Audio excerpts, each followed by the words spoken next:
عن أبي عبيدة رضي الله تعالى عنه قال سمعت رسول الله صلى الله عليه وسلم يقول الصيام جنة ما لم يخرقها أو كما قال عليه الصلاة والسلام۔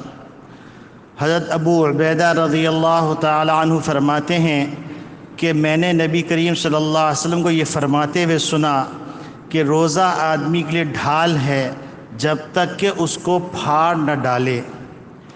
اس روایت میں نبی کریم صلی اللہ علیہ وسلم نے اپنی امت کو متوجہ کیا ہے کہ روزہ جہاں بہت ساری خیر اور برکت کا باعث ہے، وہاں پر ایک عمل ایسا بھی ہے جس کی وجہ سے انسان ساری برکات اور رحمتوں سے محروم رہ جاتا ہے۔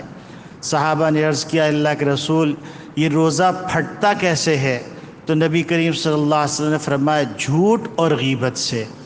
اگر ہم اپنی زندگی میں دیکھیں تو جھوٹ نے معاشرے کو تباہ کر دیا ہے، اور دوسرا غیبت وبائی امراض کی صورت اختیار کر گیا ہے۔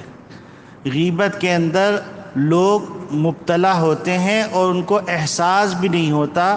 پہلے وقتوں میں تو احساس ہوا کرتا تھا، اب تو وقت پاس کرنے کا بہترین مشغلہ غیبت ہے۔ اللہ رب العالمین ہمارے روزوں کی حفاظت فرمائے اور اس پر پورا پورا بدلہ عطا فرمائے۔ اللهم صل على سيدنا ونبينا وشفيعنا وحبيبنا ومولانا محمد وعلى آله وصحبه وبارك وسلم۔